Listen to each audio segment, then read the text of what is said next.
I picked up the paintbrush because that's always been inside of me since I was a little girl. And painting is where I get to be everything. I get to be my founder. I get to be that tech person who's very precise. I get to be that creative who experiments with my medium. I get to be the glamorous woman who uses gold. And the mom and the everything, when I get lost in my process. It's extremely meditative and therapeutic when I create. Hey everybody, I'm Julie and welcome to Women with Cool Jobs. Each episode will feature women with unique, trailblazing, and innovative careers. We'll talk about how she got here, what life is like now, and actionable steps that you can take to go on a similar path or one that's all your own. This podcast is about empowering you. It's about empowering you to dream big and to be inspired. You'll hear from incredible women in a wide variety of fields, and hopefully some that you've never heard of before. Women who build robots in roadways, firefighters, C-suite professionals surrounded by men, social media mavens, entrepreneurs, and more. I'm so glad we get to go on this journey together. Hello, everybody. This is Julie Berman, and welcome to another episode of Women with Cool Jobs. So, today I am so thrilled to introduce you to an amazing guest for the first episode of 2026. Now, this woman is someone who has lived in many different worlds.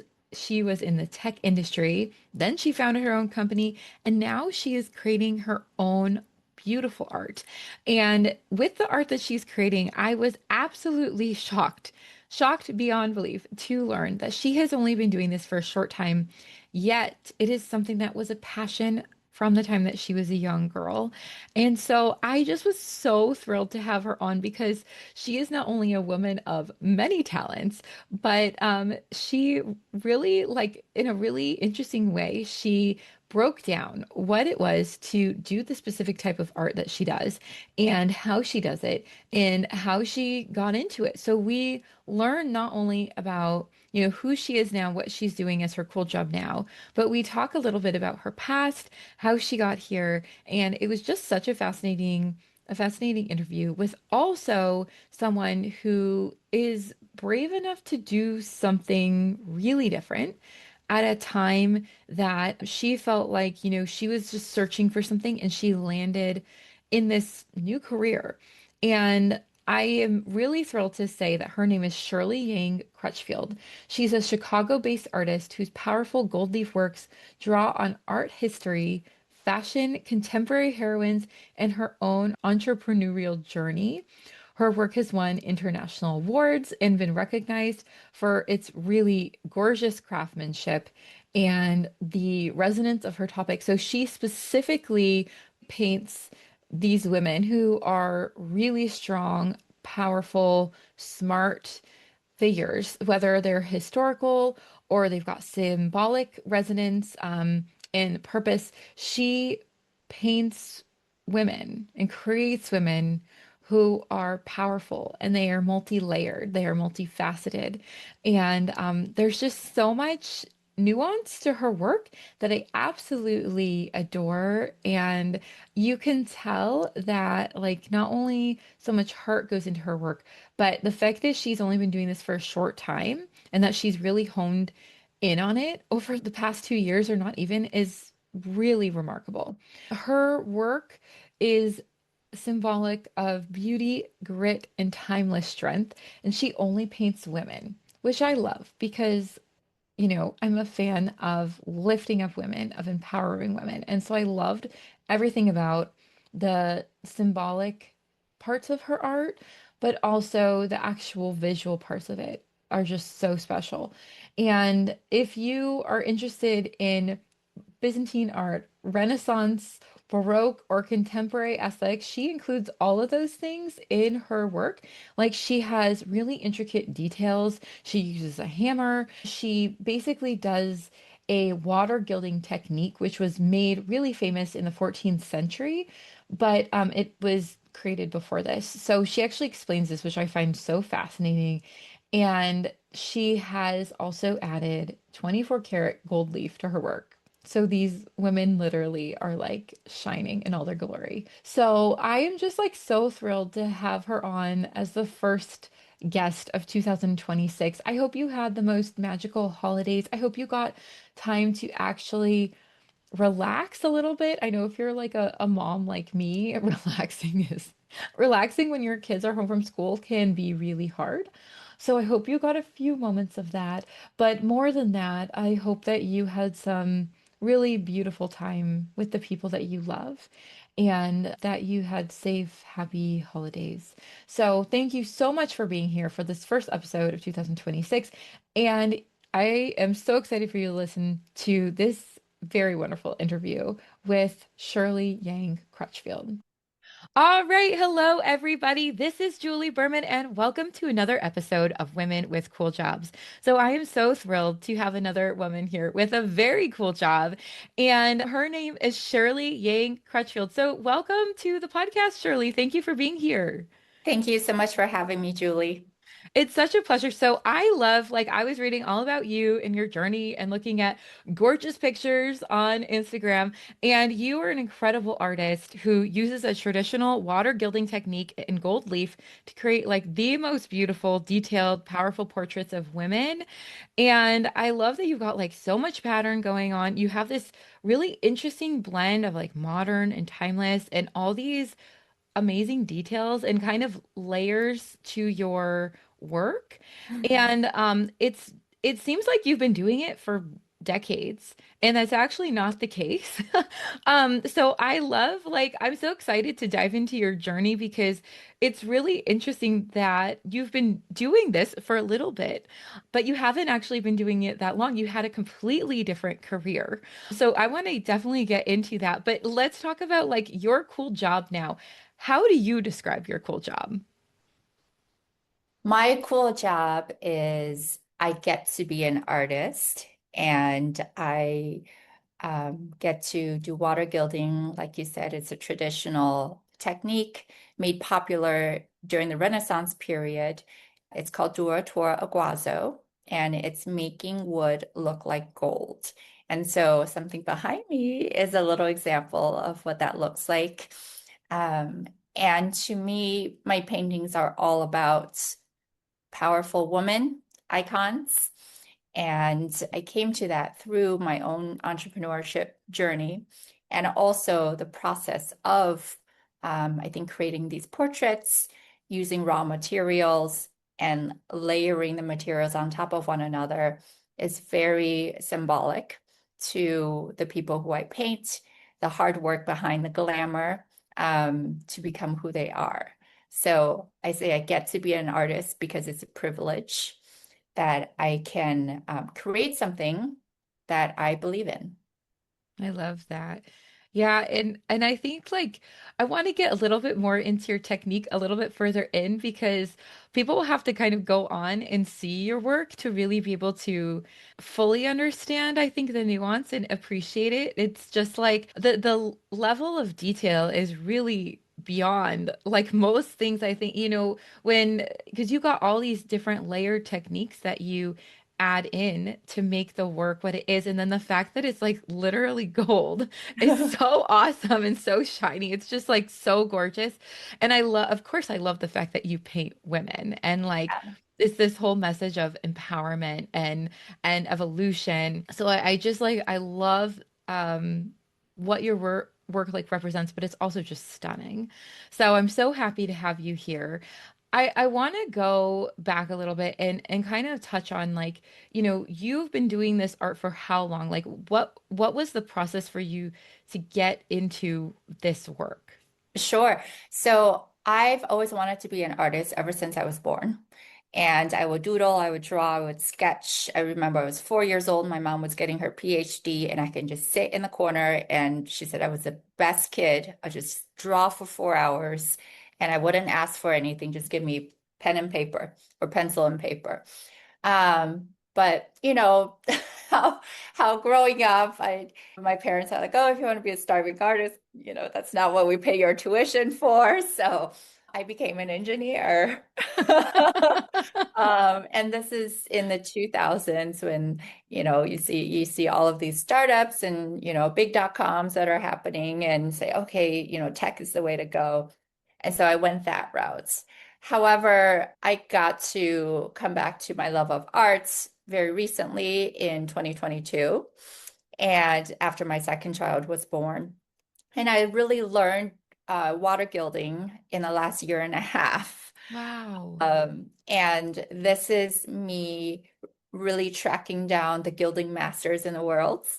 Some of them are in UK, Scotland, New York, and I found them, their emails through Zoom and really track them down and ask them to beg them to teach me. This is Wow. not something you can just learn on YouTube.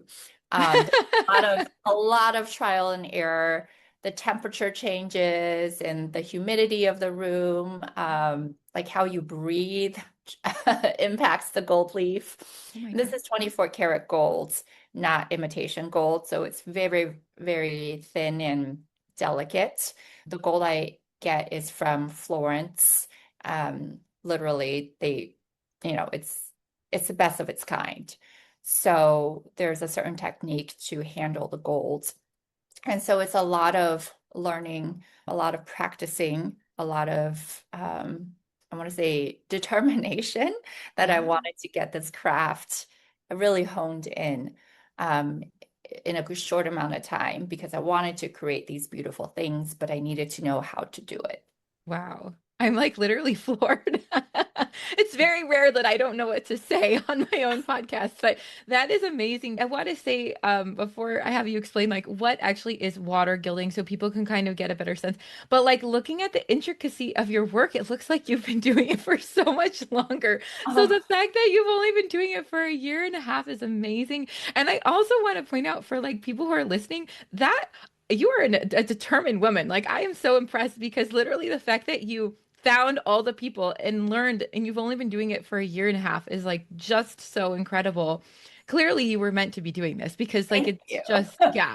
I would call it an obsession. It's like I have to obsess over something. It's like I find a new favorite song. I'm obsessed with it. I have to listen to it to like 2 weeks straight, and then I'm like, okay, get it out of my system. That's so funny. Yeah, you know what? I love that so much because I actually call doing this podcast an obsession. Like I've just been obsessed with it for 5 years now, more than that. So yeah, thank Congratulations. you. You just hit 5 years. Yeah, this year Your was five. 5 year, yeah. Yeah, 5 years. Congratulations. Yeah. So, but I do like when people ask, or they're like I want to start a podcast. I'm like, you should be obsessed. You should be Yeah, really obsessed with it. So I love that. I love that you yeah. said that.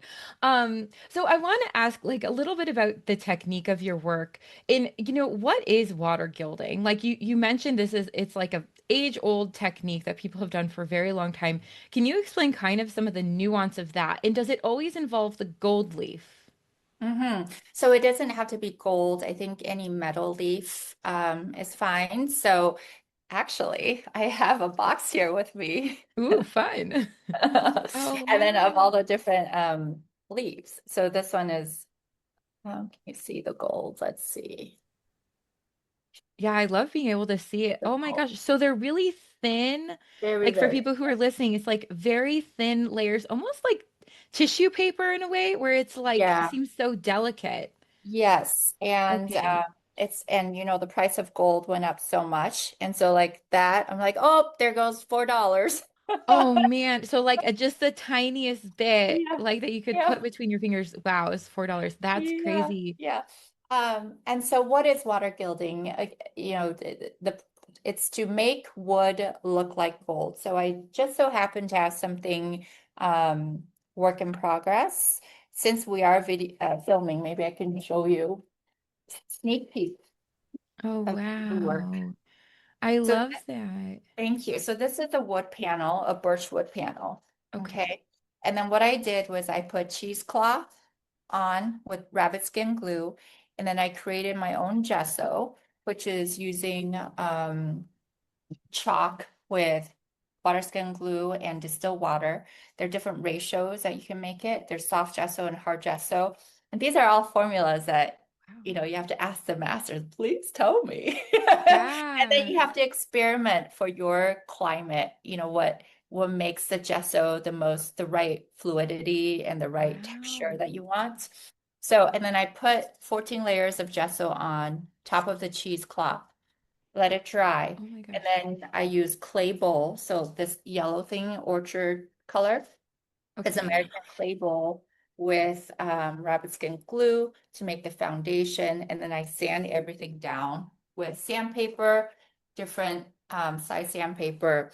And then finally, we're ready to put on the gold leaf. So the prepping alone, sometimes it could take me several days, depending on how quickly things dry, how much time I have. I'm also a Yeah. mom and I do other things.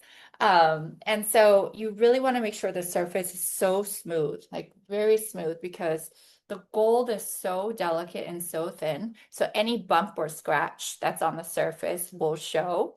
And it depends on what you're looking for. I like to make it look pristine and luxurious and just beautiful. So I make sure to really sand it down. And then I also use, they say to use some kind of cloth. And of course, I use my Dior I sunglasses. love that. Like, it's like this material that you need to use. And then I like really, really make it smooth and then I use water. And there's a little ingredient in there that you put in there. And then I feel like sometimes people don't tell you everything that they put in because they experiment and then they can Mm. see different sheen, different gloss. Like sometimes you add a little different ingredient in there and then it like burnishes better, makes it shinier. So Oh, it's an experiment. And so you kind of have to come up with your own formula and the proportion in the water. wow. This is not something you can buy in the store. And then you use something like this, a Okay, just gilder's like a paint. mop. Yeah, What is it? Is it it, like a paintbrush or it's I something call else? it a gilder's Oh, mop brush. You okay. dip it in the lacquer and then you thoroughly soak the surface of the clay bowl. And then there's a gilding pad. And then I have a gilder's knife somewhere in the back. And then Wow. also gilder's tip to put the leaf painstakingly Wow. onto the surface. And be careful it doesn't crack. Oh my And once gosh. all of that's done, so this is, you can see the phoenixes. I'm going to burnish the surface. So some of this I already burnished, so see it's shiny underneath. Right. Then I Okay. put gold on top and then burnish some more. I use something like this. Oh my gosh. Is It's made of agate stone. It's a okay. burnisher. And then so if you see, I go like this. See that? It became shiny right there. Oh wow. So that's what it means to Yeah. burnish, is it makes it Yes. shiny. Okay. Yes, yeah. So people who make furniture with gold leaf or frames with gold leaf, you can Okay. also burnish. So I have all of these tools here for different Wow. shapes I want to do. I also carve into the wood panel to make different marks. I use a hammer sometimes. And like I never thought I would be using all these like handyman tools. Yes. Here I am. It's like sometimes I feel like I'm creating jewelry, which I love. So yeah, I think that was more information than you wanted, No, but I love it. I love hearing the process. I mean, I think for everyone who's into art or appreciates art, like yeah, I think it's fun to hear the process because that is amazing that you have so many layers of detail before you get to the sort of the pieces that we see, yeah. visually, like the gold leaf or the actual painting. Hmm. That is really amazing. So I'm glad that you shared all of that because I would have had no clue that it involved Yeah. so much prep just for the Hmm. surface. And I Hmm. actually didn't know that it was wood to start out with because you Yeah. would not know by looking at it. Hmm. That's fascinating. And so I'm curious, like, what? what led you to starting to do this particular type of art? I mean, it's not like this is not for the faint of heart to say, Mm. and like this is a process. So what drew you to do this particular type of work? So I would say, as an artist, it's really an expression of self, and you need to identify with the material, the medium, and your subjects. Otherwise, why would I be obsessed? Yeah. I'm not obsessed to paint apples. It's not my thing, but some people Right. might, right? And so for me, I've always loved intricate details. I feel like intricate details tell so many stories, Mm, and craftsmanship. I love, especially the Renaissance, like how they make realism look also romantic. And also, there's a lot of motion. I love Versailles architecture indoors. It's like you look up, it's like, oh my goodness, yeah. it leaves a feeling of awe, right? And I think feeling in awe is when we feel humbled and we feel alive. And so I want to push myself and challenge myself to be able to do that, because to me that's very sacred, and it's hard to do. And when something is hard to do, I'm like, you bet I'm going to try to do it. I love that. Yeah. That's amazing. Yeah, it's I was looking at some of your stuff on Instagram and your website, and then the level of detail, and I love that in one picture you had like some sort of like hidden symbols and nuances in there that like you pointed out and that you painted in, which I just thought was, I mean, so I love the reason behind it. And then I wanted to share too, like, and we can speak more to that, but I wanted to share too, like one of the things you said, which I loved, and then when I was in conversation with you, kind of like on Instagram, a bit of back and forth, you talk about you paint women who are always becoming and always reinventing themselves, and each portrait is a mirror for the woman who's lived many seasons and is still standing. And I just like love that so much. And I think the older I get, the more women that I've had on this podcast, and the women have come from like so many different backgrounds and fields and like countries even. And I just am always in awe really of women. Like I feel like I'm always gonna be amazed at the capacity to which we can do things. And like I feel it, we haven't even started, like we haven't even gotten started. And so I love the meaning behind your work and the nuance that you have in there as well. Thank you. Yeah. And as I was creating this series of arts, I called it Being Iconic, Mm, because what if being iconic is not a destination, but it's a transformation. It's an evolution because of our ability to reinvent ourselves over and over again. That's why the phoenix symbols, we reinvent, we rebirth every single time, and we show up. I think to me that's iconic. That's harder than just say, oh, I've been successful once in one thing and the end, right? And I think as women or moms, a lot of us go through some major changes, especially with motherhood. All of a sudden it's, oh, this role is huge, but I am not just me. I right. am also my family. And I can't just think about me. I have to think about my kids, my partner, and wait, what about me? Right? Yeah. So there's a lot of shifts there that could happen.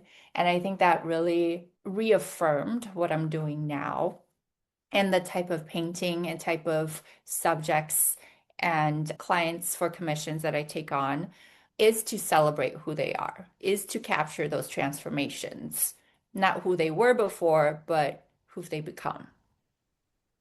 I love that.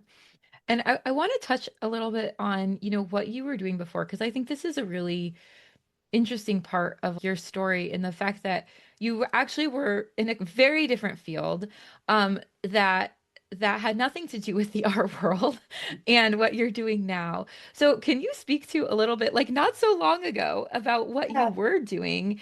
And we mentioned that a little bit, like kind of at the beginning, that your parents were like, we don't want you to be a starving artist, and you went into engineering. What was the path that you were doing up until pretty recently? Yeah, I would say the safe path. Okay, when right after college was a safe path. Okay, and then it got risky. Like very quickly, I like shifted to become me. I worked at all the big enterprises, and I thought those are great experiences. I was at Fox, Sony, Amazon, NBC. These were, great companies to give me I want to say, foundations of how things work. And to make me feel proud to say, hey, I've been involved with the Olympics, or I launched the Audible UK and Germany markets for their listeners there. And, it gave me the confidence to say, hey, I can do this and I'm impacting a lot of people. And so after that, I thought, well, they say if you want to run fast, you run alone. And I'm always impatient. So I thought, you know what? I have an idea. I want to do something. And that's when the influencer marketing was on the rise in 2016. And so in 2017, I decided to start my own company, Muses. And the goal was to connect entrepreneurs to help each other grow through social media marketing and other fields. And so I raised some money and did that and thought, this is hard, so hard. Um, it's no joke. It's raising money, caring about product, caring about the team, and at the same time, I was pregnant with my first child. And so it's like you have to be a good CEO, you can't just like the idea of being a good founder or creating a product. You also have to like, especially when it's the early stages, you have to be okay with dealing with finance, dealing with social security payout, dealing with, you know, bugs in the app, dealing with, you know, virus attacks in the middle of the night. It's like you have to think about everything. You're the custodian and the founder and the CEO. Mm. And so it was a lot. And I thought it was, it was great. I love the opportunity to be able to build something. And I think once once I was 8 months pregnant, a little before that, 6 months pregnant, I thought, I'm also going to have a real baby. How am I going to balance this? Because this is a lot, right? Oh, And really, I don't know. For me, I just like, oh, don't think about it. Don't think about it. It'll be fine. Like lots of people can do, have a baby and run a company at the same time. But then when your company is so early stage and I only have 8 people helping me or on the team, I was a solo founder. I thought if I'm out for even a week from maternity, I can't. I can't be there. I don't have enough infrastructure and support to do that. So I was looking for a partner to be able to provide more infrastructure, more funding. So looking for someone to acquire a company. And um, I was pitching to different companies when I was 8 months pregnant with my wow. belly out to the table, and it was just a really cool experience that was happening, but I didn't know it was cool in the moment. Cool in the sense that it impacted the way I thought about just life in general and what being a founder and being a mom means, because I am creating and shaping the future of my digital baby and my human baby at the same time. Yeah. And so finally, I actually signed the letter of intent to sell my company literally on the delivery bed at Prentice Hospital in Chicago and, deliver both babies at the same time. Wow. And, you know, I was excited. I was like, okay, great. I took 3 weeks maternity and jumped back in to everything. And it was messy. It was so messy. I was happy for probably a week. But then it's like, okay, reality. Now I like rejoin the team, the company that acquired me. What's my role now? Oh, and also I have a new baby. How do I nurse her? We wake up all hours of the night. Yeah. Everything was so messy. It was not glamorous. It was not, I guess, what you picture, like, oh, you The exited wind. the Yeah. company and you Right. have a new baby. Right. It's And like I remember, luckily, my mother-in-law, who's very wise, right before I had my first, who's now 10, like when I was pregnant with him towards the end, she's like, just so you know, it's not going to be like you in the rocking chair in the white gauzy dress Yeah. with your hair perfectly blown, in the wind. It's like, that's Mhm. like the picture that we all want to have, but it's not Yeah. realistic. Yeah. Yeah. And it's like, okay, a lot of people go through this, like the pumping and working at the computer, doing Zoom, and then like running to the restroom to do whatever you need to do as a, postpartum mom. And it's just like, oh my goodness, this is hard. And It a is. lot of women go through this. So that's when, I've always had respect for women and working moms. And I think that really instilled into myself when I practiced it. And so that's why I paint the subjects I paint. There's so much hard work. There's so much tenacity that goes under what you see on the Yeah. outside where everyone's looking pretty and perfect. Love that. Yeah, I love that. And I love the sort of, I don't know if juxtaposition, but that's what's coming to me, so I'll roll with it. Yeah. Like the juxtaposition of like, yeah, the different pieces that you have to do in order to even prep for what we see, but Mhm. also that you tie in the fact that like actually as women, the fact that what you see on the outside or like the accomplishments or the things that we're doing, it's all this huge process represented by what we've done, a lot of on the inside too, and a lot of just the hard work and Mhm. tenacity. So yeah, I love that. And thank you for sharing some of your journey.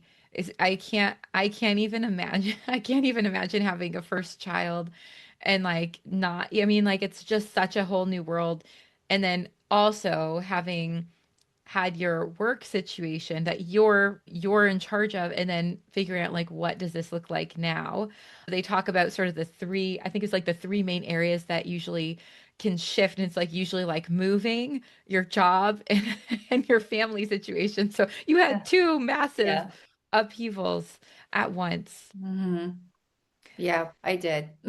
Yeah. And between, that point and now, I know you have two kiddos now. And so what was the process like, between when you were doing that and you were in this new role within the new company and after you joined them, and like what was the process and how did you decide you wanted to step away from the tech world and turn to doing art? Because I could imagine, like, did that seem like a huge, scary shift, or like, what was the thing that made you pivot, or yeah, like, or take this new route? hmm so I was with Brain Trust for 2.5 years, and then I was pregnant with my second baby. We built something I think was really innovative. It was one of the first five people who joined the company, and it's a blockchain company. And we launched a cryptocurrency in 2021, and that was hard also. But, went from working in influencer marketing to launching a crypto coin to having two babies or another baby and then becoming an artist. None of that made sense, but Wow. it happened. Um, After I think my second baby, I went on maternity leave. I wasn't sure what I wanted to do. I think, I really enjoyed working with a team. I love being in tech and just feeling like I know what's going on. And the type of work we did was helping people um, hire and also find jobs. And I thought that was important too as a mission. And so I thought, oh, okay, there's possibility I would go back. But then taking a step back, we moved from downtown Chicago to the suburbs. Mm. And so there's your number three. So I did two of them, my job, my babe, my family, and then I moved. Wow. And then once I was in the suburbs, had my second child, I found myself in pajamas all day.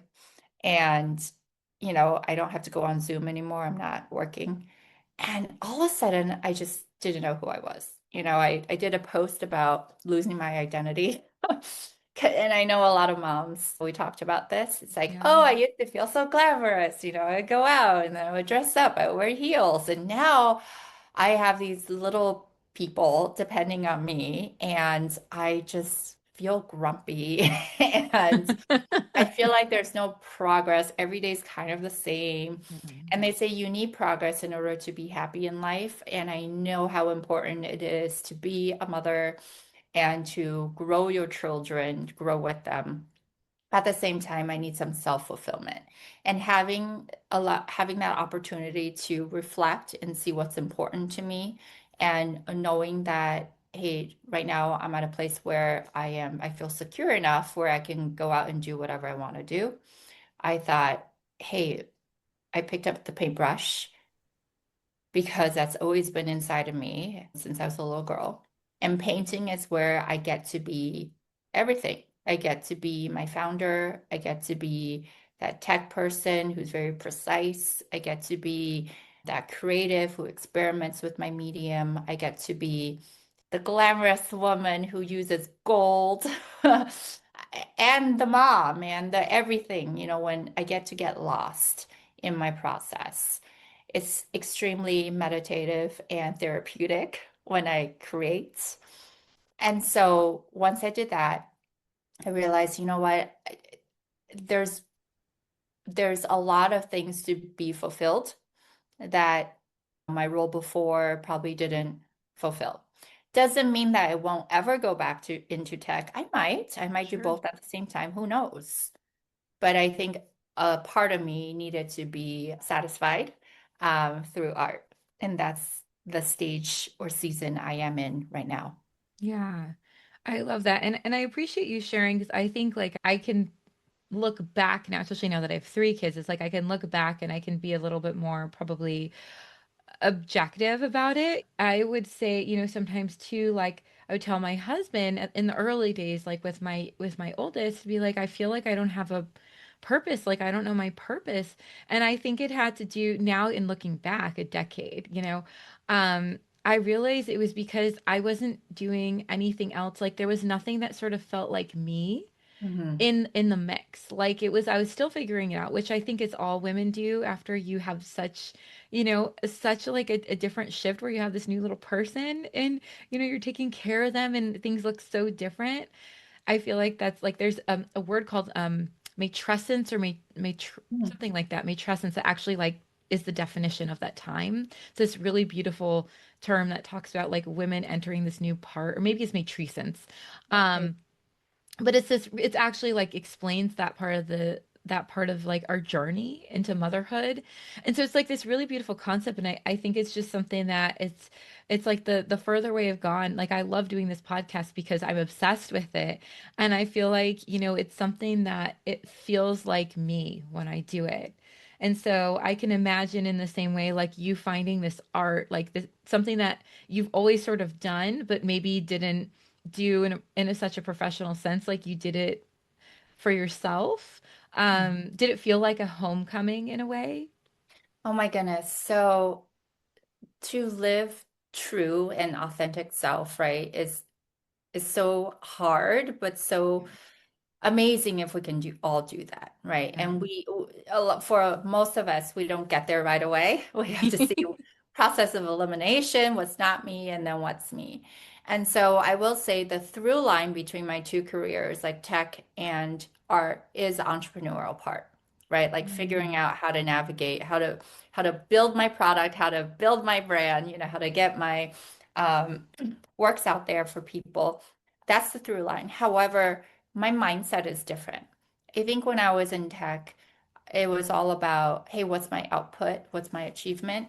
What are the milestones that I'm going to hit, either for investors or for myself, right? And that feels very fleeting once it's done. Like you hit those miles and what's next? What's next? What's next?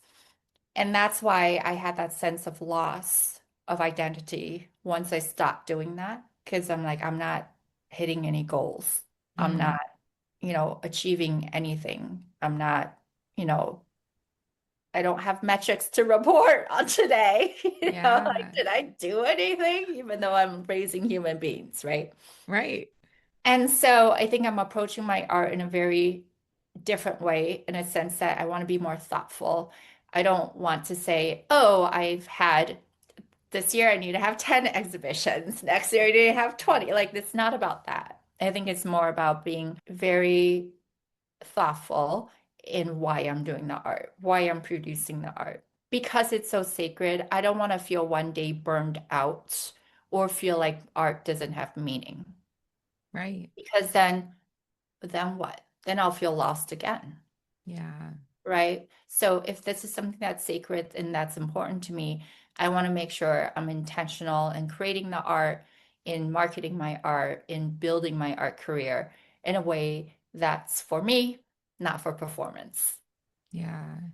I love that. I think that is so brilliant that you were able to reflect on that in like sort of the different phases of your, career and say like I want to make sure this still stays like sacred to me and how can I honor the work that I'm doing and still building a business but also honor the process and maintain the reason why I love it so much. Mhm. So yeah, Nailed it. that's Yeah. really smart.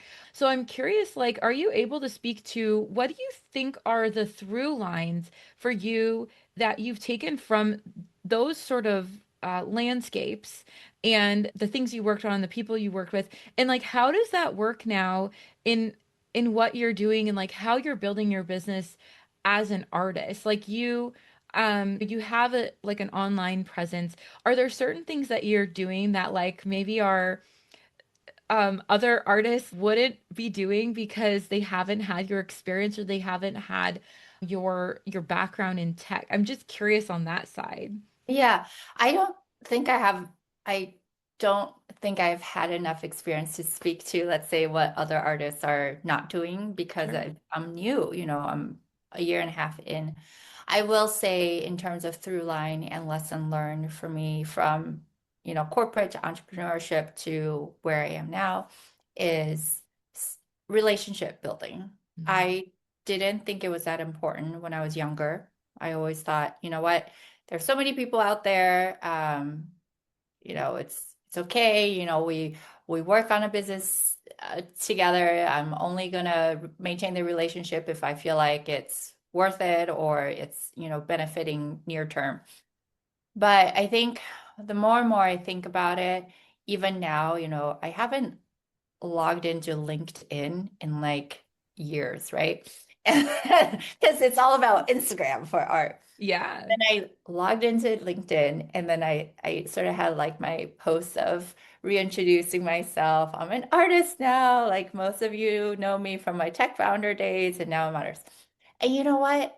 The people who commented, who messaged me, they're people who, not necessarily I did deals with, but people who I think I've had a personal relationship with, or, some kind of a understanding, it's like there's something more than just output, right, that we've done together that came back into my life. And then that shows a lot. It's like people remember how you make them feel and they will stick around no matter how many years it's been because they remember that feeling.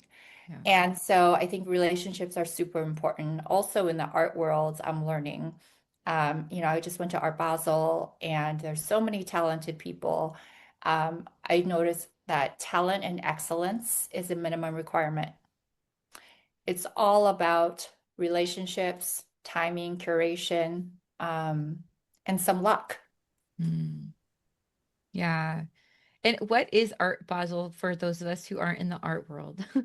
Oh, yeah, sure. It's one of the top tier art shows, art fairs. Okay. It started in Basel, Switzerland, and Okay. now they have it in Paris and Miami and several other cities. Okay. But it's where a lot of um, galleries would go and exhibit artists, and it's a primary market. Okay. So it's like a Open really big deal basically to get in. Yeah, for the Sounds art. like. Mhm. Okay. I was like, for those of us who are in the art world, I appreciate you clarifying. Yeah, Yeah. that's awesome. Well, congratulations. I mean, that's amazing. That's interesting about the relationships and the connections and just like it's funny because I've had that epiphany too recently, like thinking about for whatever reason the last 1 or 2 years, I've had people come back into my life who I literally like haven't seen in basically like 2 decades. Yeah. And so it's interesting because so sometimes I'll run into them. Like literally, I ran into one person and we were RAs together at the university. And like when you're looking at someone, I always call it like I'm going through the cobwebs in my brain, like trying to figure out what file folder are you in? Like Yeah. where have I met you? Is it through one of my kids or and we finally figured it out on the playground of my kids' like elementary school. Oh And I was my like, oh my goodness. God, this is so crazy. So it's been interesting because it's been happening in so many different ways where people from, yeah, like a decade or two ago, I've been running into them in these different scenarios. And so I've been thinking about the same thing too, like relationships is one of those things. So it's interesting that that comes into play for you, like even in this new career, Hmm. how important that is. And yeah, it's because it's been a reoccurring theme for me too. So I love Yeah. that. If women are listening to this and like whether they're younger or older and they've had a career, maybe they're just entering a career, is there anything you would say like in regards to having gotten to this point where you are doing your thing as an artist that you would give people suggestions on like if someone feels like, oh my gosh, this is like what I love, it lights me up, I want to make a career of this, how do I get started? How do I try to make this real? Do you have any suggestions for them? Oh yeah. I mean, I think the first thing is make sure you're financially secure. I mean, I'm still old school, if you will. Think unless you're okay, balancing so many different jobs. It depends what stage in life you're in. Are Mhm. you supporting a family? Are you young and hungry? Are you, retired and it doesn't really matter? It, it really depends. But I think to be able to do something wholeheartedly and intentionally, you don't want to worry about, can I pay my bills? Yeah. And so one part of me is, what if, I didn't listen to my parents and majored in art, you know? Maybe I could be, a much more famous artist by now or something else. But another part of me, I'm thankful because I don't have to worry about, my art paying the bills. I'm doing it purely for satisfaction. Yeah. And that's another privilege that very few can enjoy. And I am so thankful for that. So I would say making sure you're good, right? Financially secured, and also to have an obsession. If you're not obsessed, it's not worth it. Yeah. That makes Because sense. yeah, I mean with art, I didn't know I'm going to use hammers. I didn't know I was going to cut my fingers open. I'm going to sand everything and like ruin all of my clothes. Oh no. It's just, you know, and it's okay. And I love Yeah. it. It's like I Oh, can't get enough of it. But if that matters to you, you're not obsessed enough, you're gonna quit. I love it. That's so Yeah. funny. And will you describe, because I've seen your art, but like, will you describe some of the elements of your art or like the features of it for people who are listening and haven't seen it? Just kind of describe it for us and like, what are some of the things that you put in a lot? Oh, sure. So I use something called gesso, and that's the liquid material that makes it look 3D, so raised. And so that's actually called pastiglia, in like the actual lingo. And it takes time to make the gesso from raw materials. You can't really buy, I mean, there's gesso available online, but that's not the type that I use. The type that I use would expire after 2 weeks. Mm. So I have to make it every 2 weeks and put it in the fridge. Wow. And yeah, and then so I love creating intricate designs depending on what my like the theme of the painting is. So right now I'm doing rebirth, and that's some phoenixes and then lots of feathers and some fire in the background. And so with the gesso, it's soft and you put gold, and gold is soft metal. Then I get to use something like an agate stone, and I can carve and make patterns of the actual feathers onto the panel and make a lot of details out of that. And to me, it's so therapeutic. Mm. And I listen to podcasts when I do it that are related to the theme that I'm creating. So then my all my senses are integrated. And so, for example, I painted Athena and I listened to probably five different audiobooks on Athena, who she was, what she did, and what is this goddess known for? Wow. So that I really get into the spirit of who I'm painting. I love that. I know you have one of three queens. Yeah. And then I love there's one that was like, I should have left the picture up on my computer, but there's one that looks like it has jewels, Hmm. um, like on the painting as well, which Yeah. is so gorgeous.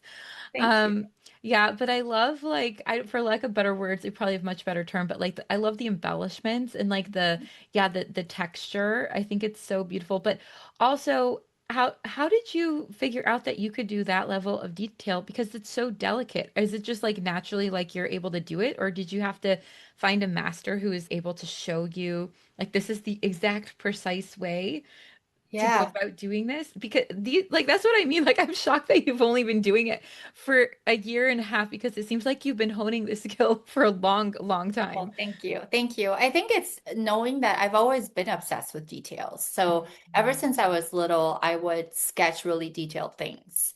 Okay. Or whenever we do like I went to elementary school in Taiwan.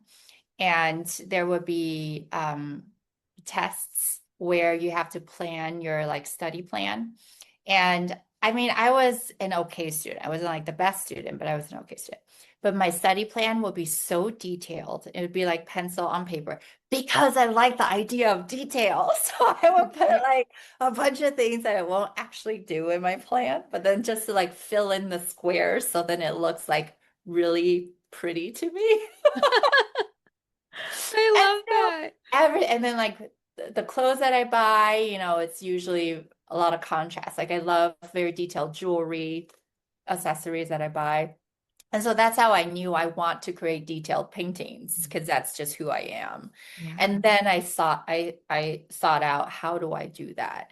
Um, and yeah, ask the masters to please teach me. Yeah. So on that, I mean, I think this is a really interesting question. How did the fact that you contacted so many masters in something that like I'm imagining there probably aren't that many in the world who are really, really talented at this. Like this is not just something you pick up every day and do. How did you go about that and like convince them basically, to be like, I'm serious about this. Can you please teach me your ways? I'm curious about that part of your journey. Yeah. And so I think there are people who know how to do it versus people who want to teach it. Mm, And so, it wasn't too mysterious for me. It was just really looking at who are the people who are willing to teach. And I feel like a lot of times the sizes of the classes are very small. So it's a very rare opportunity that there's, a seat available. okay. Or they're, really busy because they're the very few people who actually know this craft. So they're speaking or they're demonstrating somewhere or teaching somewhere. Um, and so some people took me 6 months to chase down. Wow. Okay. But yeah, I think it's just, again, going back to obsession. You got to convince them, I'm worth your time. Teach me. Yeah. Yeah, that's amazing. Oh, I love that. Persistence. It's like important. So you said this was from the magazine Made in Shortage, and hopefully I'm saying that right. Yeah. Leaving tech allowed me to slow down and focus on creation. In tech, everything moves fast and results matter immediately, but painting taught me to embrace process and subtlety. So I'm curious, and I ask this in the context because you are a mom. And I know you are balancing many things as a mom, but in the context of like, what you were talking about before and kind of in this quote, like allowing you to embrace the process, how do you, when you're in work mode for being an artist, you mentioned getting like, you're listening to a podcast, and is that kind of how you allow yourself to like really focus on the moment and kind of like I always love the phrase be where your feet are. So like the idea is like your head is where your feet are, you're being present in the moment. Is that how you do it? Is like you listen to something and that captures the essence of what you're creating? Yeah, and it's almost like a spa day, but not a spa day. It's like so when I do some gilding, especially laying down the gold leaf, there's a lot of timing. Like you want to do it in a session so that the gold looks cohesive. And Okay. so sometimes it could be 3 hours or 4 hours, that I'm just like locked in my studio. And I need to feel like in the zone. And for Okay. me, my mind needs to be either with what I'm listening to, which is a subject, or the music that I feel most in tune to in the moment. If I'm thinking of anything negative or that gives me pressure, my work is not going to look good. Yeah. It's happened before, like where I'm like thinking about something that I have to do or, just like ruminating. I don't like what I'm producing. So it forces me. It's a forcing function, which I love to be able to be present. And Wow. that's like such a luxury. That's so cool. And then how do you decide what to paint or who Mhm. to paint? Yeah. Oh, well, I have my original art, which is who I decide to paint. Okay. And a lot of times it's inspired by themes. So Byzantine modern, I love integrating the historic elements with a modern woman and like trying to think of that juxtapositioning and how to like marry that together. I think about my queens because I love triumvirate, the idea of triumvirates. And before it was a Roman triumvirates, only men. Well, who would my female triumvirates be, jumping across eras? And so it really comes from a desire to paint what's in my head. Oh, Uh, in terms of commissions, I paint the woman who they want to celebrate, who they see themselves as. And I actually have an hour phone call with them to really do a deep dive to understand them, what's important to them, who they become. And in order to integrate those symbols and what's meaningful to them, so that when they look at the portrait, it's a mirror of them and it's a relic that would live forever, not just something you decorate and put on your wall. I love that. That's so cool. And then, like when it comes to, are there things that you could suggest for women who are listening and they really like love being an artist and they want to get more into the art world and figure out like how can I get my work out more? Do you have suggestions or like I don't know if there's like Facebook groups or other places, resources that you've come across in the last, year and a half where you feel like there's a supportive environment or like things that you found that have been really helpful in your journey that might be helpful to share for people who are listening and being like, I want to do this too. Yeah, absolutely. There's actually a lot of artist groups on Instagram and Okay. art mentors if you start looking. Okay. Um, but I've definitely spent a lot of money on different like courses online and you Mhm. know different agencies. And I think it's important to know what stage you are right now and then deciding, if that's what I want. Um, and so, I'm working with a woman right now. I'll give her a shout out, Danielle. Danielle, she's wonderful. Let me find her Instagram. Danielle Weber or Weber, Weber. Mhm. She's from Australia and she's an artist mentor. She's worked with celebrities like Arnold Schwarzenegger. She's one of the artists who's painting Kobe Bryant for, the official Kobe Bryant memorial book. And, she says she wished she had a mentor when Mhm. she was going through her journey.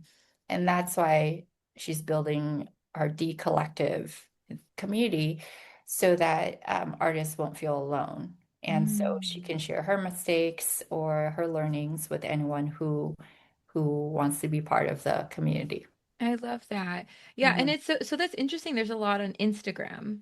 Yeah. So yeah, okay, so people can just maybe go there and like look maybe what would they look up if they were looking up like a term would just be like hashtag artist or like are No, there? I would say, yeah, of course. So I would say I would go about two ways. One is look up artists that you admire or think that are in your style.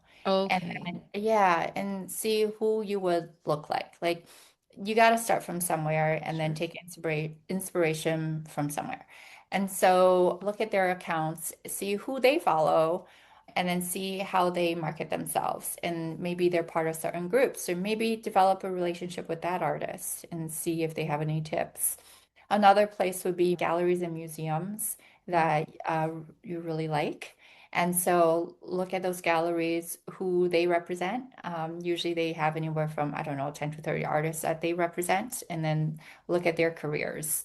Um, and then see if whose career do you want to um, not mimic, but maybe set as example for you. Yeah, yeah, those are great ideas. Hmm. And that way you have like something to Like a roadmap. inspiration. Yeah. Yeah, but like something that like someone else has done, which means it's possible for you too.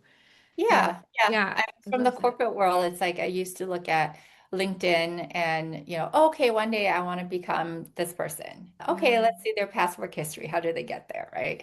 And Yeah. this is like, okay, now let's use Instagram to do that. Yeah, I love that. That is a really great idea.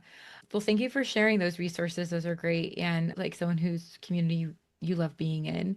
And then I wanted to, wrap up with I ask the same question every time at the end. And basically, it's just to help people understand like what are some of the fun terminology or like the jargon that we may not know unless we're in that field. And so this is the last question. It is to end our conversation. Will you please share a sentence that uses verbiage or jargon from your field and then translate it so it's understandable to us? Okay. So I thought of two, I don't know, it's not jargon, but it's technical terms. Sure. So pistiglia, that means the low relief patterns that I use with gesso. So that's called pistiglia. That's in Italian. And then sgraffito. Sgraffito is when you put gold, you lay gold down, and then you put egg tempera paint on top, and then you literally scratch away the top paint to reveal the patterns underneath. So I did that with my Three Queens painting. It's a blue gown, and then you see gold, very intricate gold patterns. Wow. That was through sgraffito. Um, and so yeah, Wow, that is very cool. And I love how pretty those terms are too. yeah, They sound very lovely. yeah. Yes, well, thank you so much for being on, Shirley. Like, it was such a pleasure to learn about you and the cool jobs you've had in the past, your cool job now, and like your art is just so gorgeous. Where can people find you, connect, and learn more about you and like what you're doing? Sure. If they're on Instagram, my handle is at Shirley, Shirley. And also, I created a resource for Julie, your wonderful listeners, who are, women from all different backgrounds who have different experiences.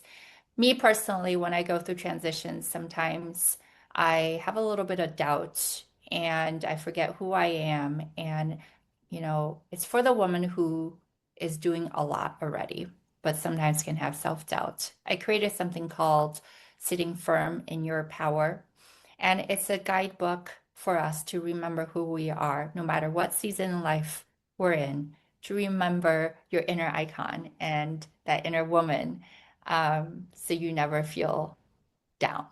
So this resource you can download for free, shirley.gallery/guide.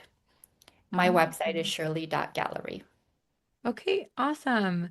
Well, thank you so much. It sounds like such a beautiful resource. And I know in my life, I've always, it's like you inevitably come across these times where it's helpful to have tools that can kind of bring you back to yourself, Mhm. and bring awareness in certain moments. So it sounds like such a beautiful tool. So thank you for being on. This was such a fun conversation, and I loved learning about your cool job. Thank you. Thank you for having me, Julie. Hey, everybody. Thank you so much for listening to Women with Cool Jobs. I'll be releasing a new episode every 2 weeks, so make sure you hit that subscribe button. And if you loved the show, please give me a 5-star rating. Also, it would mean so much if you shared this episode with someone you think who would love it or would find it inspirational. And lastly, do you have ideas for future shows, or do you know any rock star women with cool jobs? I would love to hear from you. You can email me at julie@womenwithcooljobs.com, or you can find me on Instagram at womencooljobs. Again, that's Women Cool Jobs. Thank you so much for listening, and have an incredible day.